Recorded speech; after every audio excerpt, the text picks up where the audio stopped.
Hello friends, welcome to my channel Sandwood entertainment. Friends, ನೀವು ಇನ್ನೂ ನಮ್ಮ ಚಾನಲ್ಗೆ ಸಬ್ಸ್ಕ್ರೈಬ್ ಆಗಿಲ್ಲ ಅಂತ ಈಗಲೇ ಸಬ್ಸ್ಕ್ರೈಬ್ ಆಗಿ ಪಕ್ಕದ ಬೆಲ್ ಐಕಾನ್ನ ಕ್ಲಿಕ್ ಮಾಡಿ. ಸತ್ಯ ಧಾರಾವಾಹಿಯ ಗುರುವಾರದ ಸಂಚಿಕೆಯಲ್ಲಿ ಮೊದಲಿಗೆ ಜಾನಕಿ ಅವರು ಅತ್ತೆ, ಒಟ್ಟಿನಲ್ಲಿ ನನ್ನ ಮಗಳು ರಾಜೀನಾಮೆ ಕೊಡದೇ ಇರೋ ರೀತಿ ಆಯ್ತಲ್ವಾ, ನನಗಂತೂ ಅದೇ ಸಮಾಧಾನ ಇರಿ, ಈಗಲೇ ಎಲ್ಲರೂ ಬಾಯಿನೂ ಸಿಹಿ ಮಾಡ್ತೀನಿ ಅಂತ ಹೇಳಿ ರುಕ್ಕು ಮತ್ತು ಗಿರಿಜಮ್ಮ ಇಬ್ರಿಗೂ ಕೂಡ ಸಕ್ಕರೆನ ತಂದು ಕೊಡ್ತಾರೆ. ಆಗ ಗಿರಿಜಮ್ಮರು, ಹೌದು ಜಾನಕಿ, ಕೊನೆಗೂ ಆ ದೇವರು ನಮ್ಮ ಸತ್ತಿನ ಉಳಿಸ್ಕೊಂಬಿಟ್ಟ, ನಮ್ಮ ಸತ್ತಿನಿಂದ ಇನ್ನೂ ಎಂತೆಂಥ ಒಳ್ಳೆ ಕೆಲಸ ಆಗಬೇಕೋ ಏನೋ, ಅದಕ್ಕೆ ಆ ದೇವರು ಉಳಿಸ್ಕೊಂಡ ಅಂತ ಅನ್ಸುತ್ತೆ ಅಂತ ಹೇಳ್ತಾರೆ. ಆಗ ಜಾನಕಿಯವರು, ಅತ್ತೆ, ಉಳಿಸ್ಕೊಂಡಿದ್ದು ದೇವರಲ್ಲ, ಸೀತಮ್ಮ ಅಂತ ಹೇಳ್ತಾರೆ. ಆಗ ಗಿರಿಜಮ್ಮ, ಹೌದು, ಸೀತಮ್ಮನ ರೂಪದಲ್ಲಿ ಆ ದೇವರೇ ಬಂದು ನಮ್ಮ ಸತ್ತಿನ ಉಳಿಸ್ಕೊಂಡ ಅಂತ ಹೇಳ್ತಾರೆ. ಇದನ್ನೆಲ್ಲ ನೋಡಿ ದಿವ್ಯ ಅವರು ಬೇಜಾರಲ್ಲಿ ಕೂತಿರ್ತಾರೆ. ಆಗ ರುಕ್ಕು, ಪಾಪ ನಮ್ಮ ಸತ್ಯಕ್ಕೆ ರಾಜೀನಾಮೆ ಕೊಡ್ತಾರೆ ಅಂತ ಹೇಳಿ ಯಾರೋ ಒಬ್ಬರು ಇಲ್ಲಿ ತುಂಬಾ ಖುಷಿಯಾಗಿದ್ರು, ಇವಾಗ ಅವ್ರಿಗೆ ತುಂಬಾ ಬೇಜಾರಾಗಿರಬೇಕು ಅಂತ ಹೇಳ್ತಾರೆ. ಆಗ ಗಿರಿಜಮ್ಮವರು, ಹೌದು ಕಣೆ ರುಕ್ಕು, ಪಾಪ ಅವ್ರದ್ದು ಒಂದು ಕನಸಾದ್ರೂ ನನ್ಸಾಗೋದು ಬೇಡವಾ ಅಂತ ಹೇಳ್ತಾರೆ. ಆಗ ಜಾನಕಿಯವರು, ಅತ್ತೆ, ನಿಮ್ಮ ಮಾತು ಕೂಡ ನಿಜನೇ, ನಾವು ಇನ್ನೊಬ್ರಿಗೆ ಕೇಡು ಬಯಸಿದ್ರೆ ಅದು ಮೊದಲು ನಮ್ಮನ್ನೇ ಸುತ್ತಕೊಳ್ಳುತ್ತೆ ಅಂತ ಅವರು ಆದಷ್ಟು ಬೇಗ ಅರ್ಥ ಮಾಡ್ಕೊಂಡ್ರೆ ಒಳ್ಳೆಯದು, ಆವಾಗಲೇ ಅವರು ನೆಮ್ಮದಿಯಾಗಿರ್ಬೋದು, ಇನ್ನೊಬ್ರನ್ನ ನೆಮ್ಮದಿಯಾಗಿರೋದಕ್ಕೆ ಬಿಡ್ಬೋದು ಅಂತ ಹೇಳ್ತಾರೆ. ಆಗ ದಿವ್ಯಾ, ಮಾತಾಡಿ ಅದೆಷ್ಟು ದಿನ ಮಾತಾಡ್ತಿರೋದು ನಾನು ನೋಡ್ತೀನಿ, ನನಗೆ ಅಂತ ಒಂದು ಟೈಮ್ ಬರುತ್ತೆ ಗೊತ್ತಾ, ಆವಾಗ ನಿಮ್ಮೆಲ್ರಿಗೂ ಕೂಡ ಸರಿಯಾಗಿ ಉತ್ತರ ಕೊಡ್ತೀನಿ ಅಂತ ಹೇಳ್ತಾರೆ. ಆಗ ಜಾನಕಿಯವರು, ಉತ್ತರ ಕೊಡುವಂತೆ ಮೊದಲು ಹೋಗಿ ಒಂದು 4 ತಮ್ಗೆ ನೀರನ್ನ ನಿನ್ನ ತಲೆ ಮೇಲೆ ಸುರ್ಕೋ, ಆವಾಗಲಾದರೂ ಉರಿ ಕಮ್ಮಿ ಆಗ್ಬೋದು ನಿಂಗೆ ಅಂತ ಹೇಳ್ತಾರೆ. ಆಗ ದಿವ್ಯ ಬೇಜಾರು ಮಾಡ್ಕೊಂಡು ಅಲ್ಲಿಂದ ಎದ್ದೋಗ್ತಾರೆ.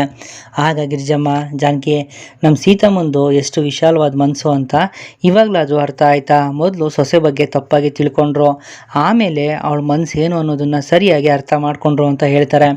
ಆಗ ಜಾನಕಿ, ಹೌದು ಅತ್ತೆ, ನಿಜ ಹೇಳಬೇಕು ಅಂದರೆ ಅಷ್ಟು ಜನರ ಮುಂದೆ ಯಾರು ತಾನೇ ಕ್ಷಮೆ ಕೇಳ್ತಾರೆ, ಸೀತಮ್ಮನ ಮನಸ್ಸು ತುಂಬಾ ದೊಡ್ಡದು ಅಂತ ಹೇಳ್ತಾರೆ. ಆಗ ರುಕ್ಕು, ಹೌದು ಅಮ್ಮ, ಸೀತಮ್ಮನೇ ನಮ್ಮ ಸತ್ಯಕ್ಕನ ಕನಸನ್ನು ಮೊದಲು ಪೋಷಿಸಿದ್ದು, ಈಗ ಅವರೇ ಅದನ್ನು ಉಳಿಸಿದ್ದಾರೆ ಅಂತಂದರೆ ಅಂಥ ಅತ್ತೆನ ಪಡೆಯೋದಕ್ಕೆ ನಮ್ಮ ಸತ್ಯಕ್ಕ ತುಂಬಾ ಪುಣ್ಯ ಮಾಡಿದ್ರು ಅಂತ ಹೇಳ್ತಾರೆ. ಆಗ ಗಿರಿಜಮ್ಮವರು, ಸತ್ಯ, ಧರ್ಮ, ನಿಷ್ಠೆ ಅನ್ನೋದು ಮನುಷ್ಯನ ಕಾಯುತ್ತೆ ಅನ್ನೋದಕ್ಕೆ ನಮ್ಮ ಸತ್ಯನ ಬದುಕೆ ನಿದರ್ಶನ, ಏನೇ ಆಗಲಿ ನಮ್ಮ ಸತ್ಯನ ಜೀವನದಲ್ಲಿ ಮೋಡ ಸರಿದು ಬೆಳಗ್ಗೆ ಬಂತಲ್ಲ ದೇವ್ರೆ, ನಮಗೆ ಅಷ್ಟೇ ಸಾಕಪ್ಪ, ಇನ್ನೇನು ತಾನೇ ಬೇಕು ಅಂತ ಹೇಳ್ತಾರೆ. ಗಿರಿಜಮ್ಮವ್ರ ಮಾತಿಂದ ಜಾನಕಿ ಮತ್ತು ರುಕ್ಕು ಕೂಡ ತುಂಬಾ ಖುಷಿಯಾಗುತ್ತೆ. ಮತ್ತು ಸತ್ಯ, ಕಾರ್ತಿಕ್ ಇಬ್ಬರು ಕೂಡ ಇನ್ನೇನು ಮನೆಯೊಡೆ ಬರಬೇಕು ಅನ್ನೋಷ್ಟರಲ್ಲಿ ಸೀತವರು ನಿಂತ್ಕೊಳ್ಳಿ ಅಂತ ಹೇಳ್ತಾರೆ. ಅದನ್ನು ಕೇಳಿ ಅವರಿಬ್ರಿಗೂ ಗಾಬರಿ ಆಗುತ್ತೆ. ಆಗ ಸೀತವರು ಉರ್ಮಿಳಾ ಅಂತ ಕರೀತಾರೆ. ಉರ್ಮಿಳವರು ಆರತಿ ಮಾಡೋದಕ್ಕೆ ಅಂತ ಹೇಳಿ ತಟ್ಟೆ ಎತ್ಕೊಂಡು ಬರ್ತಾರೆ. ಸೀತಾ ಮತ್ತು ಉರ್ಮಿಳಾ ಇಬ್ಬರು ಕೂಡ ಆರತಿ ಮಾಡಿ ಸತ್ಯ, ಕಾರ್ತಿಕ್ ಇಬ್ಬರನ್ನು ಮನೆಯೊಡೆ ಬರೋದಕ್ಕೆ ಹೇಳ್ತಾರೆ. ಮತ್ತು ಎಲ್ಲರೂ ಕೂಡ ಕೂತಿರ್ತಾರೆ. ಆಗ ರಾಯರು, ಸತ್ಯ, ಕೊನೆಗೂ ನನ್ನ ಮಗನ್ನ ಮನೆಗೆ ಕರ್ಕೊಂಡು ಬಂದಿಯಲ್ಲಮ್ಮ, ನಿನಗೆ ತುಂಬಾ ಥ್ಯಾಂಕ್ಸ್, ಮತ್ತು ನಾನು ನಿನ್ನ ಜೊತೆ ತುಂಬಾ ಹೊರಟಾಗಿ ನಡ್ಕೊಂಡ್ಬಿಟ್ಟಿದ್ದೀನಿ, ಅದು ಯಾವುದನ್ನು ಕೂಡ ಮನಸ್ಸಲ್ಲಿ ಇಟ್ಕೊಂಬೇಡಮ್ಮ ಅಂತ ಹೇಳ್ತಾರೆ. ಆಗ ಸತ್ಯ, ಅಲ್ಲ ರಾಯರೇ, ನೀವು ನನಗೆ ಮಗಳು ಸ್ಥಾನ ಕೊಟ್ಟಿದ್ದೀರಾ, ಹೀಗಿರುವಾಗ ತಂದೆ ಬೈದರೆ ಅದು ತಪ್ಪೇಗಾಗುತ್ತೆ ಹೇಳಿ ಅಂತ ಕೇಳ್ತಾರೆ. ಆಗ ಸೀತವರು, ಈ ಮಾತು ತಾಯಿಗೂ ಕೂಡ ಅನ್ವಯಿಸುತ್ತೆ ಅಲ್ವಾ ಸತ್ಯ, ಯಾಕೆ ಅಂತಂದರೆ ಇವರೇನೋ ಒಂದೇ ಒಂದು ಸರಿ ಬೈದು ಸುಮ್ಮನೆ ಆಗಿಬಿಟ್ರು, ಆದರೆ ನಾನು ಹಾಗಲ್ಲ, ನನ್ನ ಮಗನ್ನ ಜೈಲಿಗೆ ಹಾಕಿದೀಯ ಅನ್ನೋ ಕೋಪದಲ್ಲಿ ನಿನಗೆ ಪ್ರತಿದಿನ ಹಿಂಸೆ ಕೊಟ್ಬಿಟ್ಟೆ ಅಂತ ಹೇಳ್ತಾರೆ. ಆಗ ಸತ್ಯ, ಅತ್ತೆ, ನೀವು ಆ ರೀತಿ ಚಾನ್ಸ್ ತೊಗೊಂಡಿದ್ದಕ್ಕೆ ಈ ಕೇಸು ಇಷ್ಟು ಬೇಗ ಸಾಲ್ವ್ ಆಗಿದ್ದು, ನೀವು ಆ ರೀತಿ ಮಾಡಿದ್ದಕ್ಕೇ ನನಗೂ ಕೂಡ ಈ ಕೇಸ್ನ ಆದಷ್ಟು ಬೇಗ ಸಾಲ್ವ್ ಮಾಡಲೇಬೇಕು ಅನ್ನೋ ಜೋಶ್ ಬಂದಿದ್ದು. ಹಾಗೆ ನೋಡೋಕ್ಕೋದ್ರೆ ಕಾರ್ತಿ ನಿರಪರಾಧಿ ಅಂತ ಹೇಳಿ ಅವನನ್ನು ಜೈಲಿಂದ ಕರ್ಕೊಂಬರೋದಕ್ಕೆ ನಿಮ್ಮ ಪಾತ್ರ ಕೂಡ ತುಂಬಾ ಇದೆ ಅಂತ ಹೇಳ್ತಾರೆ. ಆಗ ರಾಯರು, ಇನ್ನೇನು ಸೀತಾ, ಎಲ್ಲ ಕ್ರೆಡಿಟು ನಿನಗೆ ಸಿಗ್ತಲ್ಲ ಅಂತ ಹೇಳ್ತಾರೆ. ಆಗ ಸೀತವರು, ಮತ್ತಿನ್ನೇನು, ನನ್ನ ಸೊಸೆ ಅಂದರೆ ಏನಂತ ತಿಳ್ಕೊಂಡಿದ್ದೀರಾ, ಉರ್ಮಿಳಾ ರೀತು, ನೀವಿಬ್ಬರು ಯಾಕೆ ಏನು ಮಾತಾಡದೆ ಸುಮ್ಮನೆ ನಿಂತಿದ್ದೀರಾ, ನೀವು ಕೂಡ ಸತ್ತಿನ ಹತ್ರ ಸಾರಿ ಕೇಳಿ, ಕೋಪದ ಬರದಲ್ಲಿ ನೀವಿಬ್ಬರು ಏನು ನನ್ನ ಸೊಸೆನ ಕಮ್ಮಿ ಬೈದ್ರಾ ಅಂತ ಕೇಳ್ತಾರೆ. ರಿತು ಮತ್ತು ಉರ್ಮಿಳಾ ಇಬ್ಬರು ಕೂಡ ನಗ್ತಿರ್ತಾರೆ. ಆಗ ಕಾರ್ತಿ, ಅಮ್ಮ, ಸತ್ಯ ಏನು ಅಂತ ನಿಮಗಿಂತ ಮುಂಚೆ ರಿತು ಮತ್ತು ಚಿಕ್ಕಮ್ಮ ಇಬ್ರಿಗೂ ಕೂಡ ಅರ್ಥ ಆಗಿದೆ ಅಂತ ಹೇಳ್ತಾರೆ. ಆಗ ಉರ್ಮಿಳವರು, ಹೌದು ಅಕ್ಕ, ಸತ್ಯ ಇಷ್ಟೆಲ್ಲ ಮಾಡಿದ್ದು ನಮ್ಮ ಕಾರ್ತಿನ ಸೇವ್ ಮಾಡೋದಕ್ಕೆ ಅಂತ ನನಗೆ ಗೊತ್ತಿತ್ತು, ಅಷ್ಟು ಮಾತ್ರ ಅಲ್ಲ, ಕಾರ್ತಿಗೆ ಹೊಡೆದಿದ್ದು ಕೂಡ ನಮ್ಮ ಸತ್ಯ ಅಲ್ಲ, ಆ ACP ಅಂದರೆ ನಮ್ಮ ಸತ್ಯನ ಮೇಲೆ ದ್ವೇಷ ತೀರಿಸ್ಕೊಳ್ಳೋದಕ್ಕೆ ಮತ್ತು ಈ ಕೇಸಲ್ಲಿ ನಮ್ಮ ಸತ್ಯನ ಕುಗ್ಗಿಸ್ಬೇಕು ಅಂತ ಹೇಳಿ ಆ ACPನೇ ಇಷ್ಟೆಲ್ಲ ಮಾಡಿರೋದು ಅಂತ ನಮಗೂ ಕೂಡ ಆವಾಗಲೇ ಅರ್ಥ ಆಗಿದ್ದು ಅಂತ ಹೇಳ್ತಾರೆ. ಆಗ ಸೀತವರು, ಅಲ್ಲ ಉರ್ಮಿಳಾ, ಇದನ್ನೆಲ್ಲ ಮೊದಲೇ ಯಾಕೆ ನನಗೆ ಹೇಳಿಲ್ಲ ನೀನು ಅಂತ ಕೇಳ್ತಾರೆ. ಆಗ ರೀತು, ಹೇಳೋದಕ್ಕೆ ಎಲ್ಲಿ ಬಿಟ್ರೆ, ಮಾತು ಎತ್ತಿದ್ರೆ ಬೈತಾನೆ ಇದ್ರಲ್ಲ ಅಂತ ಹೇಳ್ತಾರೆ. ಆಗ ಉರ್ಮಿಳವರು, ಅಕ್ಕ, ನಿಜ ಏನು ಅಂತ ಹೇಳೋದಕ್ಕೆ ನಾನು ಕೂಡ ತುಂಬಾ ಪ್ರಯತ್ನ ಪಟ್ಟೆ, ಆದರೆ ಏನು ಮಾಡೋದು, ನೀನಂತೂ ನನ್ನ ಮಾತನ್ನು ಕೇಳೋ ಪರಿಸ್ಥಿತಿಯಲ್ಲೇ ಇರಲಿಲ್ಲ ಅಂತ ಹೇಳ್ತಾರೆ. ಆಗ ಸೀತವರು, ಹೇಗೋ ಎಲ್ಲ ಇವಾಗ ಸರಿ ಹೋಯ್ತಲ್ಲ, ಅಷ್ಟೇ ಸಾಕು ಅಂತ ಹೇಳ್ತಾರೆ. ಆಗ ಸತ್ಯ, ಇನ್ನೂ ಸರಿಯೋಗಿಲ್ಲ ಅತ್ತೆ, ಒಂದು ವಿಷಯ ಹಾಗೆ ಬಾಕಿ ಇದೆ ಅಂತ ಹೇಳ್ತಾರೆ. ಆಗ ಕಾರ್ತಿ ಇನ್ನೂ ಒಂದು ವಿಷಯ ಬಾಕಿ ಇದೆಯಾ, ಏನು ಸತ್ಯ ಅದು ಅಂತ ಕೇಳ್ತಾರೆ. ಆಗ ಸತ್ಯ, ಹೇಳ್ತೀನಿ ಅಮೂಲ್ ಬೇಬಿ, ಅದಕ್ಕೂ ಮುಂಚೆ ಇಲ್ಲಿಗೆ ಒಬ್ಬರು ಬರಬೇಕು, ಅವ್ರು ಬಂದರೆ ಮಾತ್ರ ಹೇಳೋಕ್ಕೆ ಸಾಧ್ಯ ಅಂತ ಹೇಳಿ ಕೀರ್ತನ ಅಂತ ಕೋಪದಲ್ಲಿ ಕರೀತಾರೆ. ಮನೆಯವರೆಲ್ಲರೂ ಕೂಡ ಆಶ್ಚರ್ಯದಿಂದ ಸತ್ಯ ಅವ್ರನ್ನೇ ನೋಡ್ತಿರ್ತಾರೆ. ಮತ್ತೆ ಇಲ್ಲಿ ಬಾಲ ಮನೆಗೆ ಬರ್ತಾರೆ. ಆಗ ಗಿರ್ಜಮ್ಮ ಒಟ್ಟಿನಲ್ಲಿ ಎಲ್ಲ ಒಬ್ಬರನ್ನೊಬ್ರು ಅರ್ಥ ಮಾಡಿಕೊಂಡು ನಮ್ಮ ಸತ್ಯ ಜೀವನ ಮೊದಲಿನಾಗೆ ಆಯ್ತಲ್ಲ, ಅದೇ ಸಮಾಧಾನ ನನಗೆ. ಶುರುವಿಂದನೇ ನಮ್ಮ ಸತ್ಯ ಮೇಲೆ ಎಲ್ಲರೂ ನಂಬಿಕೆ ಇಟ್ಟಿದ್ದಿದ್ರೆ ಇಷ್ಟೆಲ್ಲ ರಾದ ಅಂತ ಆಗ್ತಾನೆ ಇರಲಿಲ್ಲ ಅಂತ ಗಿರ್ಜಮ್ಮ ಹೇಳ್ತಾರೆ. ಆಗ ಅರುಕು, ಕಾರ್ತಿಕ್ ಅವ್ರ ವಿಷಯದಲ್ಲಿ ಆಗಿದ್ದೆ ಒಂದು, ಸತ್ಯ ಅವ್ರ ವಿಷಯದಲ್ಲಿ ನಾವು ಅರ್ಥ ಮಾಡ್ಕೊಂಡಿದ್ದೆ ಇನ್ನೊಂದು ಅಂತ ಹೇಳ್ತಾರೆ. ಆಗ ಬಾಲ ಏನು ಮಾಡೋಕ್ಕಾಗತ್ತೆ, ಬ್ಯಾಡ್ ಟೈಮ್ ಇದ್ದಾಗ ಹಗ್ಗ ಕೂಡ ಆವಾಗಿ ಕಾಣತ್ತಂತೆ, ಇನ್ನು ಇದೆಲ್ಲ ಯಾವ ಲೆಕ್ಕ ಅಂತ ಹೇಳ್ತಾರೆ.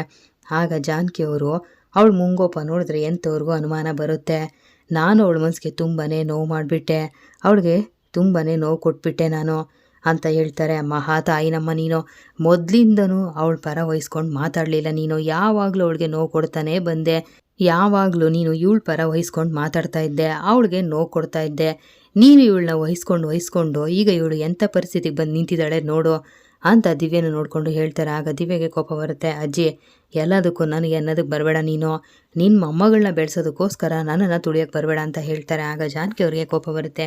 ಏಯ್ ಸಾಕು ಬಾಯಿ ಮುಚ್ಚೆ, ಯಾರೇ ನಿನ್ನನ್ನು ತುಳಿಯೋದಕ್ಕೆ ನೋಡ್ತಾ ಇರೋದು, ಸಹನೆ ಇಲ್ಲದೆ ನೀನು ದೇವ್ರ ಮೂರ್ತಿ ಆಗ್ತೀಯ ಅಂತ ಅಂದ್ಕೊಂಡಿದ್ರೆ ನೀನು ಎಲ್ಲರೂ ತುಳಿಯೋ ಮೆಟ್ಲಾಗಿದೆಯಾ, ನಿನ್ನ ಬಗ್ಗೆ ಎಷ್ಟೆಲ್ಲ ಆಸೆ ಕನಸು ಕಟ್ಕೊಂಡಿದ್ದೆ ಅದನ್ನೆಲ್ಲ ನುಚ್ಚು ನೂರು ಮಾಡಿಬಿಟ್ಟಲ್ಲ, ದೇವ್ರ ದಯೆಯಿಂದನೋ ಹಿರಿಯರ ಆಶೀರ್ವಾದದಿಂದನೋ ಗೊತ್ತಿಲ್ಲ, ದೇವ್ರಂತ ಗಂಡ ಸಿಕ್ಕಿದ್ದ ನಿನಗೆ, ಅವನನ್ನು ಉಳಿಸ್ಕೊಳಕ್ಕಾಗಲಿಲ್ವಲ್ಲ ನಿನ್ನ ಕೈಲಿ ಅಂತ ಜಾನಕಿಯವರು ಬೈತಾರೆ. ಆಗ ದಿವ್ಯಗೆ ಕೋಪ ಬರುತ್ತೆ. ಹೌದೌದು, ಎಲ್ಲರೂ ನನಗನ್ನೋರೇ ಆಗೋದ್ರು, ಏನೋ ನಾನು ಒಬ್ಬಳೇ ತಪ್ಪು ಮಾಡಿದ್ದೀನಿ ಅನ್ನೋ ಹಾಗೆ ಅಂತ ಹೇಳ್ತಾರೆ. ಆಗ ರುಕು, ಈ ಜನ್ಮಕ್ಕೆ ಇವಳಿಗೆ ಬುದ್ಧಿ ಬರೋದಿಲ್ಲ ಅಂತ ಹೇಳ್ತಾರೆ. ಈ ಮನೇಲಿ ನನಗೆ ನಯ ಪೈಸೆ ಬೆಲೆನೂ ಇಲ್ಲ ಅಂತ ದಿವ್ಯ ಹೇಳ್ತಾರೆ. ಆಗ ಗಿರ್ಜಮ್ಮಯ್ಯ, ರುಕ್ಕು, ಇವಳಿಗೇನಾದರೂ ಬುದ್ಧಿ ಬಂದರೆ ನಿನ್ನ ಜಾಗ ಖಾಲಿ ಆಗುತ್ತೆ, ಹುಷಾರು ಅಂತ ಹೇಳ್ತಾರೆ. ಎಲ್ಲರೂ ನಗ್ತಾ ಇರ್ತಾರೆ. ಆಗ ದಿವ್ಯಗೆ ತುಂಬಾ ಕೋಪ ಬರುತ್ತೆ.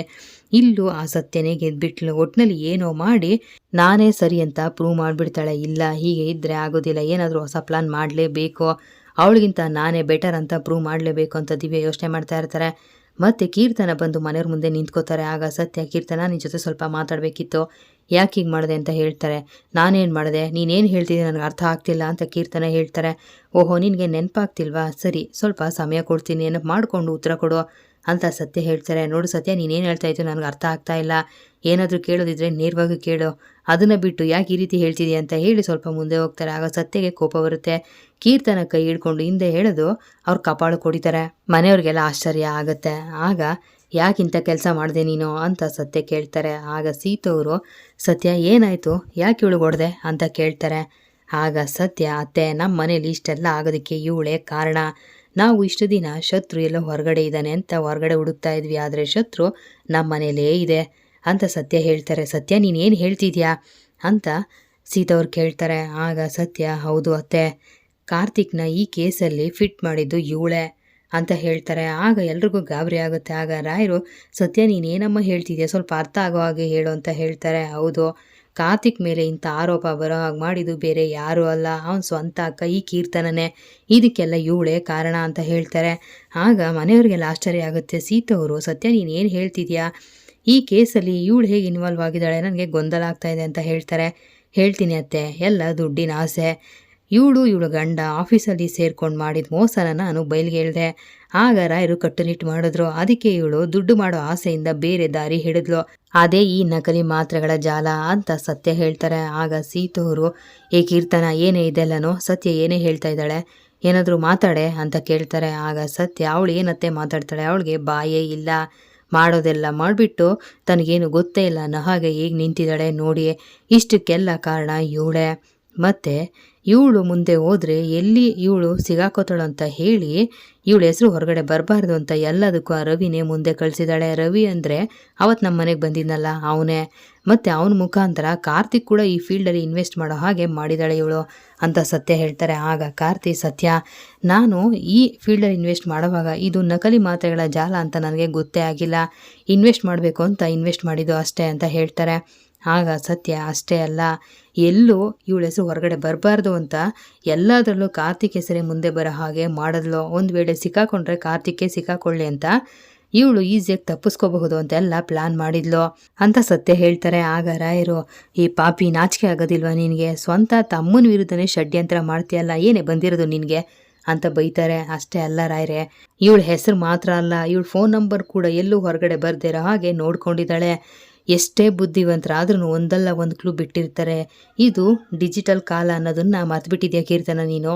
ರವಿ ಮೊಬೈಲ್ನ ಟ್ರೇಸ್ ಮಾಡಿದಾಗಲೇ ಗೊತ್ತಾಗಿದ್ದು ಇವಳು ಅವನ ಜೊತೆ ಕಾಂಟ್ಯಾಕ್ಟಲ್ಲಿ ಇದ್ದಾಳೆ ಅಂತ. ಅಷ್ಟೇ ಅಲ್ಲ, ಇವಳು ಬೇರೆ ನಂಬರಿಂದ ರವಿ ಜೊತೆ ಮಾತಾಡಿದಾಳೆ. ಅದ್ರ ಬಗ್ಗೆ ಎಲ್ಲ ಕಾಲ್ ಡೀಟೇಲ್ಸ್ ತೆಗ್ಸಿದ್ದೀನಿ, ಇದೇ ಅದು ಅಂತ ಹೇಳಿ ಒಂದು ಸ್ಲಿಪ್ನ ತೆಗೆದು ಕೀರ್ತನ ಮುಖದ ಮೇಲೆ ಬಿಸಾಕ್ತಾರೆ.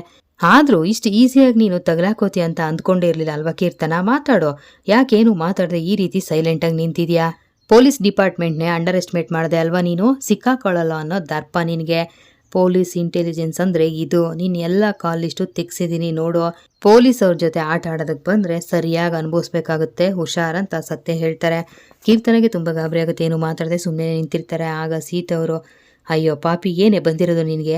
ನನ್ನ ಮಗ ಏನೇ ಅನ್ಯಾಯ ಮಾಡಿದ್ದ ನಿನಗೆ? ಮಾತ್ಗೂ ನಿನ್ನ ವಹಿಸ್ಕೊಂಡು ಬರ್ತಾ ಇದ್ನಲ್ಲ, ಅದಕ್ಕೆ ಹೀಗೇನೆ ಮಾಡೋದು, ನಾಚಿಕೆ ಆಗೋದಿಲ್ವಾ ನಿನಗೆ ಅಂತ ಕೀರ್ತನ ಕಪಾಳಕ್ಕೆ ಹೊಡಿತಾ ಇರ್ತಾರೆ. ಆಗ ಸತ್ಯ, ಅತ್ತೆ ಬಿಡಿ ಅವಳನ್ನ, ಅವಳಿಗೆ ಯಾಕೆ ಹೊಡಿತಾ ಇದ್ದೀರಾ? ಅವಳು ಉಪ್ಪು ತಿಂದಿದ್ದಾಳೆ, ಉಪ್ಪು ತಿಂದ ಮೇಲೆ ನೀರು ಕುಡಿಲೇಬೇಕು, ಅವಳು ತಪ್ಪಿಸ್ಕೊಳಕ್ಕೆ ನೋಡಿದ್ರೆ ನಾವೇ ಕುಡಿಸ್ತೀವಿ, ನೀವು ತಲೆ ಕೆಡಿಸ್ಕೊಬಿಡಿ ಅಂತ ಹೇಳ್ತಾರೆ.